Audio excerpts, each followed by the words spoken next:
Telangana CM Revanth Reddy మరోసారి Delhi tour లో ఉన్నారు. నిన్న సాయంత్రమే ఆయన హస్తినకు వెళ్లారు.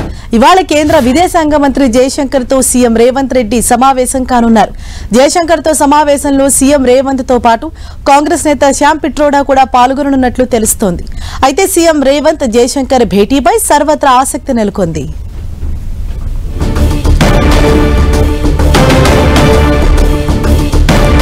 ఇదే విషయంపై మరింత సమాచారంతో మా ప్రతినిధి గోపీకృష్ణ మనకు అందుబాటులో ఉన్నారు. ఎస్ గోపి, ఇవాళ సీఎం రేవంత్ రెడ్డి జయశంకర్ తో భేటీ కావటం వెనుక ప్రాధాన్యత ఏంటి? అంటే ఏ అంశాలకు సంబంధించి ఆయనతో చర్చించబోతున్నారు?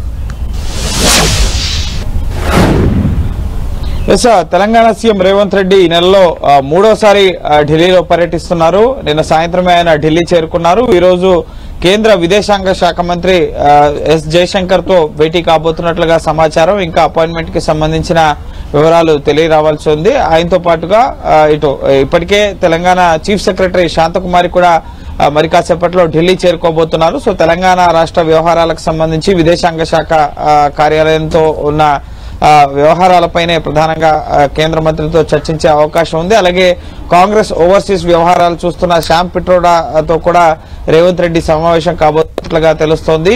కాంగ్రెస్ వ్యవహారాలకు సంబంధించి అలాగే ఇటు విదేశాల్లో విద్యను అందించే విషయంలోనూ అలాగే ఇటు గల్ఫ్ కంట్రీస్ లో ముఖ్యంగా తెలంగాణ ప్రజలు అనేక ఇబ్బందులు పడుతున్న సమయంలో గతంలో విదేశాంగ శాఖ మంత్రితో చర్చలు జరిపారు. అలాగే విదేశీ వ్యవహారాలకు సంబంధించిన అంశాలపైన వాటికి సంబంధించి తెలంగాణలో ఏమైనా కార్యాలయాల ఏర్పాటు వీటికి సంబంధించి ఏమైనా చర్చిస్తారా, ఇటువంటి అంశాలపైన కొంత స్పష్టత రావాల్సి ఉంది. ఇప్పటి వరకు విదేశాంగ శాఖ కార్యాలయంతో ఏ అంశాలపైన చర్చలు జరుపుతారన్న విషయానికి సంబంధించి కూడా ఇంకా స్పష్టత లేదు. కాంగ్రెస్ ఓవర్సీస్ వ్యవహారాలు చూస్తున్న శ్యామ్ పిట్రోడాతో కూడా రేవంత్ రెడ్డి భేటీ అవుతారు, కొన్ని కీలక అంశాలపైన చర్చిస్తారు అన్న ఒక చర్చ అయితే జరుగుతుంది. కానీ సో ఏ అంశాలకు సంబంధించి పర్టికులర్ గా విదేశాంగ శాఖ మంత్రితో రేవంత్ రెడ్డి చర్చిస్తారు అనేది భేటీ తర్వాతే ముఖ్యమంత్రి కార్యాలయం నుంచి ఒక అధికారిక ప్రకటన అయితే వచ్చే అవకాశం ఉంది. అయితే పొలిటికల్ గా ఇప్పటి వరకు ఎటువంటి అపాయింట్మెంట్స్ అయితే లేవు. ఇటు మల్లికార్జున ఖర్గే కానీ కేసీ వేణుగోపాల్ కానీ సో ఇప్పుడు ఎలక్షన్స్ కూడా అయిపోయాయి కాబట్టి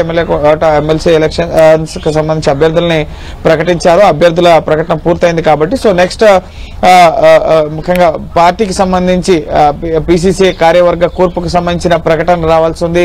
కేబినెట్ విస్తరణకు సంబంధించి కూడా అనేక రోజులుగా పెండింగ్ లో ఉంటుంది. కానీ అధిష్టానానికి సంబంధించి పార్లమెంట్ సమావేశాలకి 2 రోజుల సెలవులు ముఖ్యంగా హోలీ సందర్భంగా ఇవ్వడం జరిగింది. ఈ రోజు రేపు పార్లమెంట్ లేదు, మళ్ళీ సోమవారమే ఉంది కాబట్టి సో పార్టీ అగ్రనాయకత్వం ఎవరైనా అందుబాటులో ఉంటే వారిని కూడా కలిసే అవకాశం ఉంది. కానీ ఇప్పటి వరకు అయితే పార్టీ పరంగా కూడా ఇటువంటి అపాయింట్మెంట్స్ కి సంబంధించి కూడా స్పష్టత లేదు. కేవలం విదేశాంగ శాఖ మంత్రినే కలుస్తారన్న ఒక సమాచారం ఉంది. అలాగే సీఎస్ కూడా ఢిల్లీ వస్తున్నారు కాబట్టి సో ప్రభుత్వ పరంగా ఉన్న అంశాలకు సంబంధించి పలువురు కేంద్ర మంత్రుల్ని అందుబాటులో ఉన్న కేంద్ర మంత్రులను కూడా రేవంత్ రెడ్డి కలిసే అవకాశం ఉంది. సో ఈ మధ్యాహ్నం వరకు కూడా రేవంత్ రెడ్డి పర్యటనకు సంబంధించి అలాగే ఏ అంశాలని కేంద్రం ముందు ఉంచబోతున్నారు అన్న అంశానికి సంబంధించి స్పష్టత రాబోతోంది.